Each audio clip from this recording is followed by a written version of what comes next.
right, you are most welcome to another exciting review of The Psychology of Money by Morgan Housel. And today we're going to be reviewing chapter 8, which is titled Man in the Car Paradox.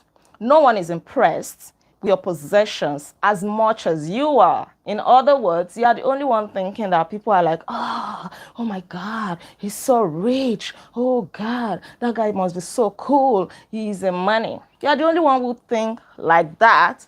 You know, you think that's how people do whenever they see you in that your beautiful car. According to the author, the best part of being a valet, as in somebody that helps people to park cars at a hotel, help them to take their cars to the parking lot at a hotel, is called a valet. You know, the best part of that job is getting to drive some of the some of the coolest cars to ever touch pavement. Guests came Guests came in driving Ferraris, Lamborghinis, Rolls Royce, the whole aristocratic fleet. Mention any kind of car. Guests would usually come to his hotel when he was, working there, bringing in all kinds of cars. And it was actually the author's dream, Morgan's dream, to own one of these cars because he thought that if you own a beautiful car, or you live in a very big house, a mansion, or you wear expensive clothes and flash some money around, it will send a strong signal to other people that you have made it in life, or that you are rich. You must be very smart. You have arrived, or that you are important. Oh my God, look at him. You think that's what people actually think. But the irony is that he himself, even though he would help people to drive all kinds of cars to the parking lot, he rarely ever looked at them. He rarely ever looked at the drivers. Right. When you see someone driving a nice car, you rarely think that, wow, they are cool and all of that. Rather, your attention is on the car that they are driving, and you are wishing that the car was yours. You are trying to imagine yourself in that car. That is actually the way it works in real life, isn't it? If you see a beautiful car pass right now, you're not going to think about the person in the car driving the car. Even if your interest is drawn to that car, it will be that, oh, I wish I also owned this car. When am I going to be rich to this point? So it is more like a selfish thing. You are thinking about yourself, not the other person. Or if you see somebody right now wearing a very expensive dress that you cannot afford, you're actually not really focusing on that person per se. You're focusing on the dress.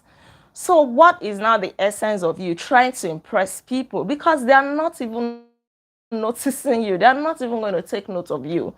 They are not or cool or that you have arrived. Rather, they are thinking about their own self. Is that proper English? Whatever. They're thinking about themselves, right? And they are using you as their standard that, if only I could be like that man, I would be so happy in life. If only I could, live in that house, that kind of house where that man lives, I would really be so, so happy in life. Things like that. There is a paradox. There's a paradox here. People tend to want wealth to signal to others that they should be liked and admired. Because people think that when you are rich, when you are affluent, people are going to respect you. They will admire you. But in reality, those other people often bypass admiring you, like I said, not because they don't like the wealth, they don't like the car you're driving or the clothes you're wearing, but because they're just using you as a standard. They are seeing what they like on you. You just happen to be driving the kind of car that they like. So the focus is not on you, it's on the car. The focus is not on the clothes that you're wearing. Sorry, on you. It is on the clothes you're wearing. The focus is not on you. It is on the expensive jewelry you're wearing. Or maybe you occupy a very big position at work. The focus is not really on you. It's on that position, like, if only I can also rise to the position of a director in this company, right? The author said he wrote a letter to his son after he was born. And he said, in part, this is it. You might think you want an expensive car, a fancy watch, a huge house, but I'm telling you, you don't. What you want is respect and admiration from other people. And you think having expensive stuff will bring it. It almost never does, especially from the people you want to respect and admire you. Well, I'm going to say that it does in a way, because we live in a world where people celebrate material possessions, right? And I've seen this over and over. But then it is always not about you. If you lose those material possessions today, I think that's what the author is driving at. They are not going to give you the same kind of respect. So even if you think that people are respecting you, they admire you, they are showering you with so much love and affection, check well. Is it that you're giving them something? They're gaining something from you? Maybe. Or do they truly love you genuinely with or without those things? Let me give you this very quick example. Just some days ago, I gave some guys somewhere around my area, I gave them some stuff. I was just coming back from church and I saw them, like 3 of them. I was really in high spirits. I was feeling very generous. And I was like, oh, how many of you are around? 3 of them. Then I went home, I packaged some things and I told somebody to go and give it to them. Before I gave them these packages, they would greet me. They usually greet me, but they would just greet casually, like they would greet everybody. Hello, ma, good morning, ma, good afternoon, ma, But ever since I gave them those stuff, even me, I was feeling embarrassed. Mama, hello, mama. Whether in the morning, even if I pass 10 times in the morning, mama. There's even one of them, even if I did not see him, he would wave at me. Mama. I was like, is it more than this package? That is to tell you that it is not really about you. It is about the things, right? A soldier was telling somebody some time ago that, when he was in the military, a highly ranked soldier or military personnel, of course, people respected him, they loved him, they would salute and everything. But at the day he retired and he wasn't wearing that uniform again, anytime he went to the office, people would just greet him casually. In fact, some people would not greet him. So he was trying to tell this guy, who happened to be my friend, that, see, people don't really respect you. They respect probably the position that you occupy, the money you have, or the things that they get from you. Right, so we really have to be careful. This is not to say there are no people who love you genuinely, but this is more like a common thing. Right, this is a very short chapter. So I learned that as a valet when I began thinking about all the people driving up to the hotel in their Ferraris. All of these people would think that the guy would be like, oh my God, But then he wasn't doing that. But people like it when you appear. Or a lot of people like it when they appear and people are like, like they can't breathe just because you came in your Lamborghini or something like that. But they did not know that people did not really care about them. I mean, these people now that would come to his hotel, they didn't know that he himself, the author, did not care about them or even notice them. He would just take the car, take it to the parking lot. Didn't know I was only gawking at the car, even if he gawked at all, and imagining himself sitting in the driver's seat. He's not taking note of the driver. Did they buy a Ferrari thinking it would bring them admiration without realizing that I, and likely most others who are impressed with the car, didn't actually give them, a driver, a moment of thought? The same thing applies to a house. If you live in a fancy house, a mansion, you would think that everybody is admiring your house or something like that. Sorry, admiring you. But it's actually the house they want.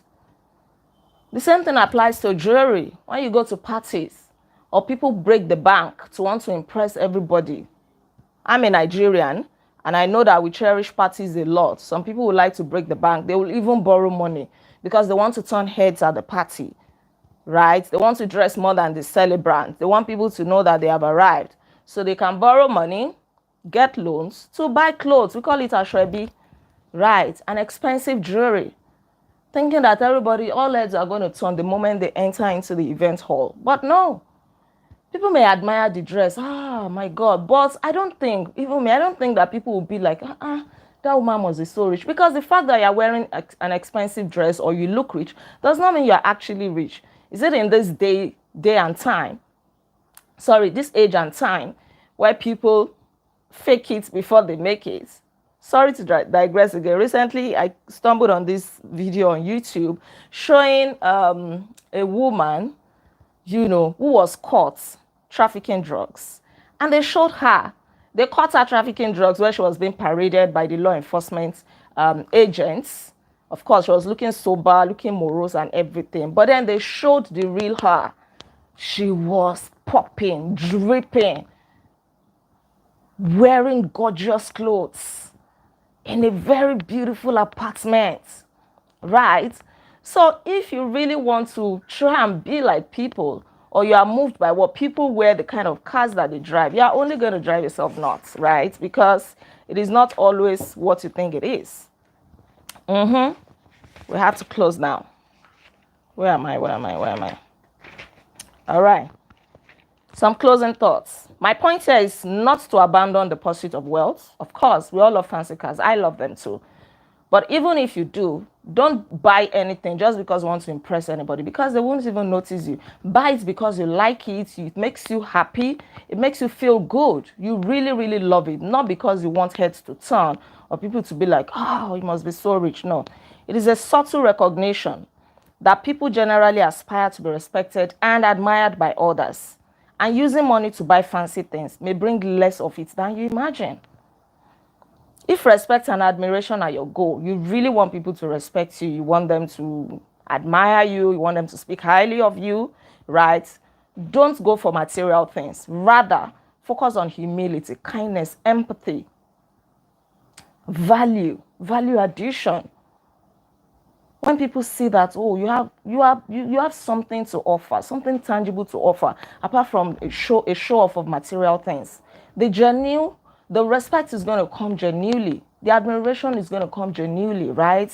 Instead of trying to impress people with your cars and all of those material things, which are good, like we have established. They are really, really good. I love beautiful cars. I love good dresses.